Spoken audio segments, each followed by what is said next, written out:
Salut tout le monde, c'est Roswell. On se retrouve pour un top 5 des héros 4 étoiles par couleur. On va aujourd'hui s'attaquer au jaune. Les petits rappels habituels, donc un top est forcément très subjectif. Tout le monde ne sera pas d'accord avec les choix que j'aurais pu faire, que ce soit tant au niveau des héros que j'aurais choisis que de la place que je leur aurais donnée.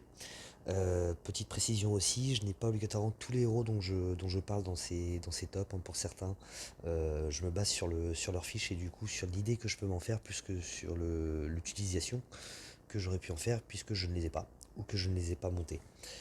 Donc voilà, allez, on est parti. À la cinquième position, j'ai placé Gretel. Gretel qui est de classe barbare, donc un certain pourcentage de chance d'infliger des dots à la cible.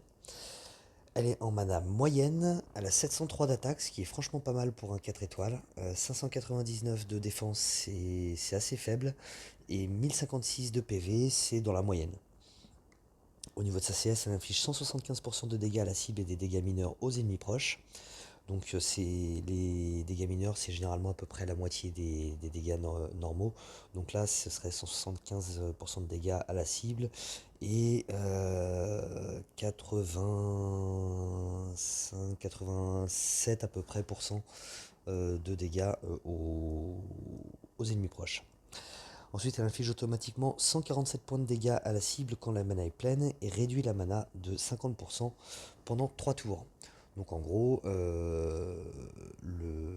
vous tapez l'ennemi, vous chargez sa mana, et ben, au lieu que l'ennemi déclenche sa CS, l'ennemi va s'infliger automatiquement 147 points de dégâts et la mana va redescendre à 50%. Ça va durer pendant 3 tours, donc si vous arrivez à remplir la mana de cet ennemi plusieurs fois pendant ces 3 tours, et ben, elle va s'infliger plusieurs fois 147 points de dégâts. Et ensuite, le lanceur reçoit 74% de défense contre les compétences spéciales pendant 3 tours. C'est quelque chose qui est très très fort. Gretel aurait certainement eu une bien meilleure position que ça si elle avait été en mana rapide comme les Hansel. C'est Ils ont vraiment pratiquement la même CS tous les deux, à part que Hansel va taper une seule personne avec 255% de dégâts, alors que Gretel va taper sur 3 personnes. Mais moins fort du coup, 175% à la cible et des dégâts mineurs aux ennemis proches. C'est quelque chose que je dois bien l'avouer, j'ai un peu de mal à comprendre en fait, parce que le simple fait de taper moins fort pour moi euh, est suffisant. Il n'y a pas besoin de la passer en mana moyenne. Je trouve pas que ce soit justifié en fait par rapport à Ansel. Donc elle va vraiment souffrir de la comparaison avec Ansel. Et c'est ce qui fait que Ansel, lui, je l'avais placé premier chez les Verts. Bah, Ansel, je ne la place que cinquième. Sinon contre les titans ça va être pas mal parce que 703 d'attaque c'est une bonne stat, donc elle a de bons dégâts de tuiles et elle va se donner 74% de défense contre les compétences spéciales, enfin contre la compétence spéciale du titan, et les titans font toujours très très mal, donc c'est loin d'être négligeable. Donc c'est pas mal, c'est pas énorme non plus parce que sinon la CS ne va pas faire très mal aux titans. Euh, Va falloir attendre un petit peu avant de la déclencher, par exemple, pour vraiment l'optimiser au maximum. Va falloir attendre que le titan soit sur le point de déclencher pour qu'elle soit vraiment efficace et pour que du coup le titan se tape lui-même, s'affiche des dégâts et que sa mana soit réduite de 50%. Mais ça reste quand même pas mal. C'est un héros pour moi qui est plutôt un héros d'attaque que de défense, comme pratiquement tous les 4 étoiles aujourd'hui. Ça va être pas mal dans une défense 4 étoiles comme j'avais déjà dit dans les autres tops. Un niveau 4 étoiles, ça reste plutôt pas mal, même si, bon, clairement, c'est pas un tank, elle n'a pas les stats pour être un tank, même si elle tape sur 3 étoiles et sur 3 personnes, et que ça, c'est quelque chose qui peut être pas mal. Elle agit sur 3 personnes, donc, mais pardon, je m'embrouille un peu. Donc c'est certainement pas un tank. En flank, c'est plutôt moyen aussi parce qu'encore une fois, sa stat de défense est vraiment faible. Donc on n'a pas envie de la placer vraiment trop au centre. C'est un héros qu'on va plutôt placer sur l'aile pour éviter qu'elle prenne trop de dégâts. Et sur l'aile, bah, elle va souffrir de sa mana moyenne. Donc c'est pour ça que je la trouve assez moyenne en défense, même si ça reste pas non plus mauvais, quoi. Et ça va être plutôt un héros d'attaque. Et en attaque, donc pour les titans, on l'a déjà dit, c'est pas mal. En attaque de ruée, ça va être très fort. En booster de bonus, ça va être pas mal aussi, puisque se donne un bon bonus de défense. Et en bataille sanglante, ça va être plutôt pas mal aussi. Elle va encore une fois permettre de contrôler la mana de l'adversaire et elle va taper sur 3 personnes, donc c'est toujours sympathique en bataille sanglante. Donc voilà, un bon héros qui aurait vraiment pu être vraiment beaucoup mieux que ça si elle avait été en mana rapide. Ensuite, à la quatrième position, j'ai placé Lixu. Alors Lixu, là, elle est en version non costumée, mais avec le bonus de costume. Et c'est pour moi sa meilleure version. On va voir ça après en détaillant sa CS. Elle est de classe moine, donc un certain pourcentage de chance d'esquiver de, de résister aux effets négatifs. Elle est en mana moyenne, elle a 646 d'attaque, ce qui est plutôt pas mal pour un 4 étoiles, 698 de défense, c'est franchement bien, et 1207 de PV, c'est carrément bien pour du 4 étoiles. Elle inflige 150% de dégâts à tous les ennemis et elle réduit la mana de tous les ennemis de 20%. Et c'est là où, pour moi, je la préfère sans le costume qu'avec le costume. Avec le costume, elle inflige 180% de dégâts à tous les ennemis, donc ça, c'est un petit peu mieux. Mais elle réduit la mana de tous les ennemis de 10% au lieu de 20%. Et pour moi, le principal de la CS de Lixu, c'est justement cette réduction de mana. Et du coup, réduire de 10%, Enfin, pour moi, le costume tire le héros vers le bas, quoi. Parce que justement, du coup, Enfin, c'est un héros encore une fois, qu'on va utiliser pour la réduction de mana, pas pour les dégâts qu'elle fait. Donc, augmenter les dégâts et réduire la réduction de mana, c'est pour moi, c'est plutôt négatif. Je suis franchement pas fan de ce costume, quoi. Sinon, c'est un héros qui va être plutôt moyen contre les titans. Franchement, pas top. Il n'y a pas une stat énorme au niveau de l'attaque. Réduire de 20% la mana contre un titan, c'est bon, c'est toujours sympa, mais c'est pas non plus un truc de fou.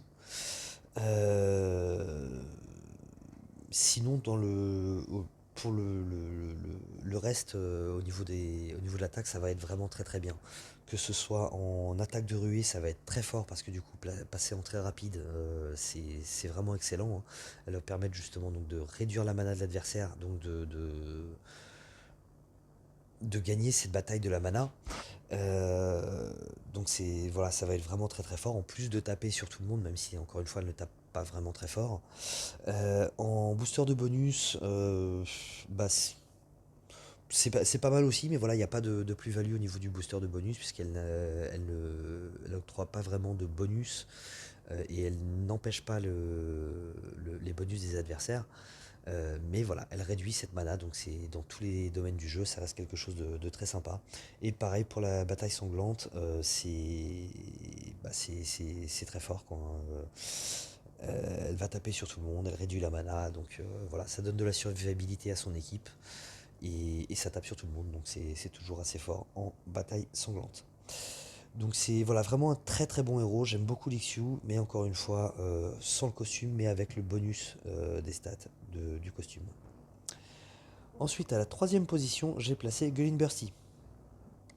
Gullinbursti qui est donc de classe druide, c'est un certain pourcentage de chance d'invoquer un sbire à chaque fois qu'elle est touchée. Elle est de mana lente.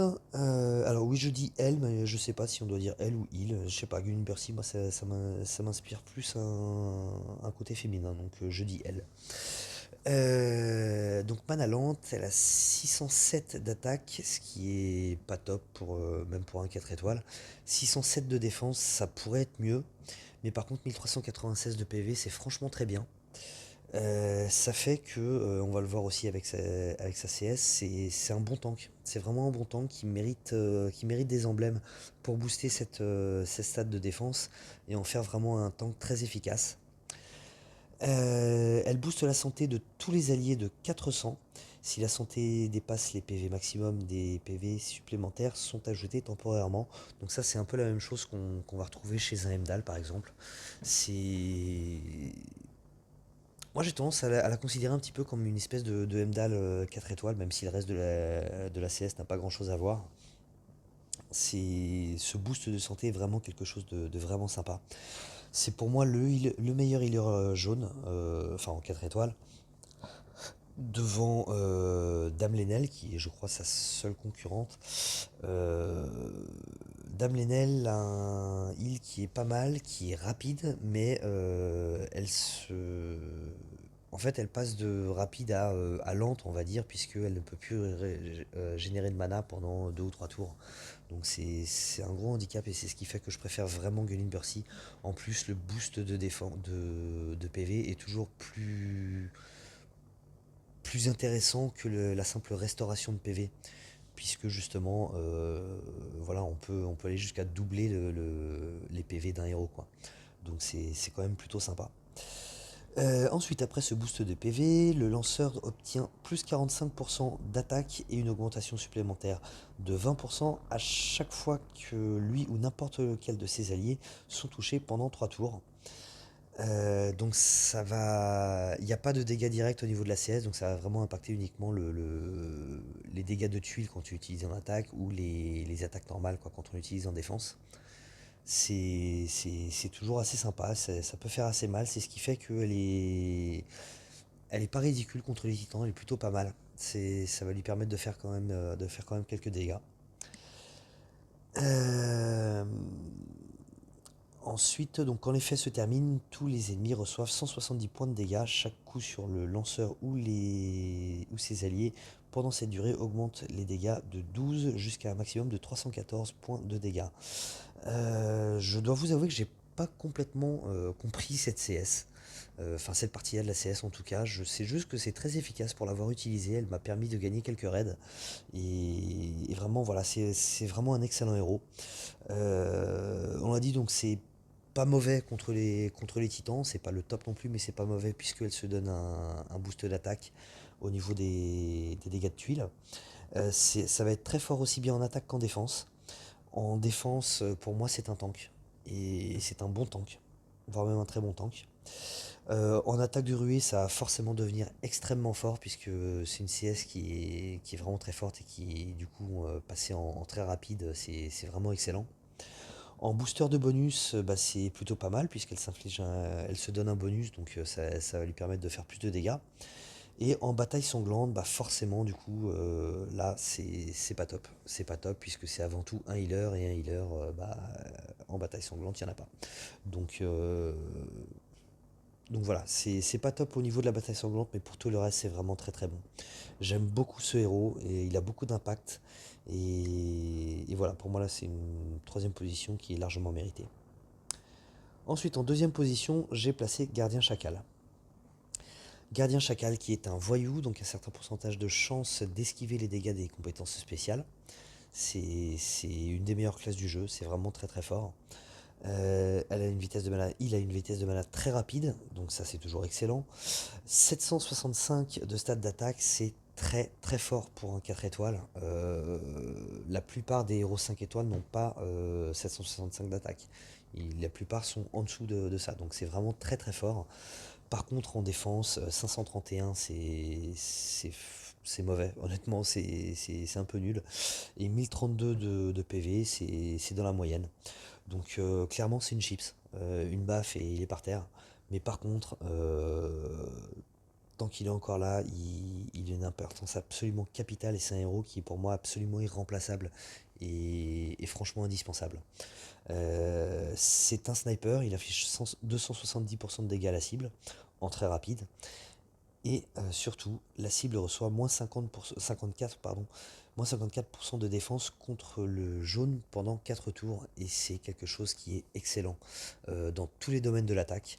Dans un mono, c'est excellent. Contre les titans, c'est très très fort. C'est très très fort parce que 765 d'attaque déjà de base. Contre un titan, c'est toujours très fort, hein. Des gros dégâts de tuiles, c'est encore une fois, les dégâts de tuiles sont ce qui est le plus important quand on se bat contre un titan. Et en plus, il diminue la défense contre le jaune de 54%, et ça dans un mono, ça va être vraiment énorme. Donc vraiment un excellent héros dans tous les domaines de l'attaque. Il est pour moi indispensable dans un mono jaune.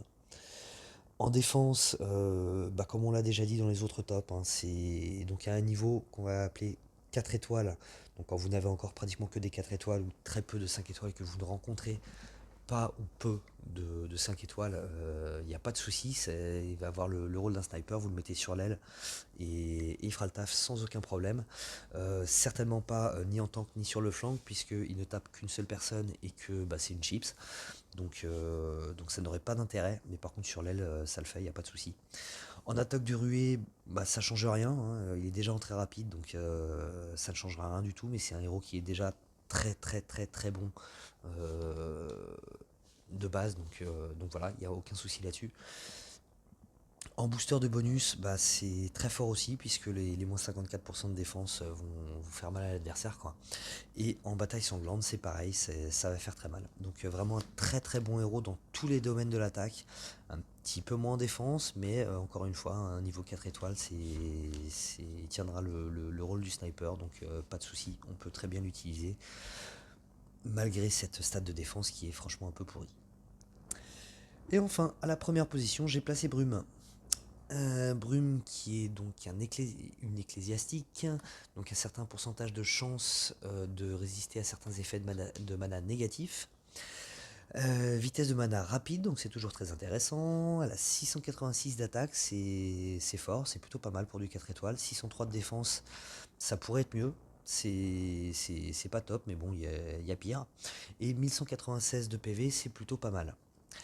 Elle inflige 175% de dégâts à la cible et aux ennemis proches, donc sur 3 personnes, c'est plutôt pas mal. Et surtout en rapide, donc elle aura quand même des chances de déclencher plusieurs fois. Les ennemis cibles et à proximité sont immunisés contre les nouveaux bonus pendant 3 tours, donc ça c'est franchement sympa. La cible et les ennemis à proximité reçoivent moins 34% de défense contre les compétences spéciales pendant 3 tours, donc c'est très fort, elle va vraiment permettre à ses coéquipiers de briller. Et enfin, la cible et les ennemis à proximité reçoivent moins 64% de génération de mana pendant 3 tours, et ça c'est vraiment extrêmement fort. Pour rappel, hein, quand on pense à la diminution de génération de mana, on va directement penser à Telluria. Telluria, elle fait que moins 24% sur tout le monde, mais que moins 24% et pendant 2 tours. Donc c'est vraiment très très fort. Euh, Elle permet de contrôler la mana de l'adversaire et encore une fois, c'est vraiment quelque chose qui est extrêmement important dans ce jeu. Contre les titans, ça va pas être top. Honnêtement, c'est pas un héros à utiliser spécialement contre les titans. Bon, si vous avez rien d'autre, voilà, 686 d'attaque, c'est pas non plus mauvais à un certain niveau, en tout cas, euh, pour les dégâts de tuiles. Mais voilà, c'est un petit peu la seule chose qui. Non, oui, si aussi, les moins 34% de défense contre les compétences spéciales, c'est plutôt pas mal, c'est plutôt pas mal aussi. Mais voilà, ça en fait pas un bon héros pour les titans. En attaque, elle va être très très forte dans tous les domaines du jeu, que ce soit en attaque de ruée, en booster de bonus, en bataille sanglante ou en raid normaux. Il n'y a pas de souci. En attaque, vraiment, elle est excellente. C'est vraiment, vraiment purement un héros d'attaque qui peut aussi être utilisé en défense, que ce soit en flanc ou sur l'aile. Euh, Elle a de bonnes stats quand même défensives, mine de rien. Alors pas la défense en soi, mais les PV. Et c'est un héros en 4 étoiles qui peut mériter les emblèmes. Donc c'est un héros qui pour moi est bon en flanc. Est franchement bon en flanc, puisqu'on a quand même envie qu'elle se déclenche le plus possible justement pour gêner un maximum l'adversaire avec les réductions de mana, enfin de génération de mana, avec le debuff contre les compétences spéciales, ça va vraiment lui permettre de faire briller ses coéquipiers. Donc c'est pas mal de l'utiliser plutôt vers le centre, mais pas en tank, elle n'a pas les stats suffisantes pour être en tank. Mais sur le flanc, ça le fait carrément, et sur l'aile aussi, ça peut le faire. Euh, Même si voilà, elle déclenchera moins souvent, donc elle aura quand même moins d'intérêt. Mais voilà, vraiment un excellent héros, Brume. Je pense que c'est peut-être un des héros qui fera le moins débat. Je pense que cette première position est assez logique pour Brume. C'est vraiment un excellent héros. Donc voilà, comme d'habitude, n'hésitez pas à me dire ce que vous avez pensé de Stop dans les commentaires, sur les points sur lesquels vous êtes d'accord, ceux sur lesquels vous n'êtes pas d'accord, s'il y a des héros que vous auriez plutôt vus dans Stop et que je n'ai pas mis, des héros que vous n'auriez pas mis dans Stop. Voilà, n'hésitez pas à me dire tout ça. Allez, à plus, ciao.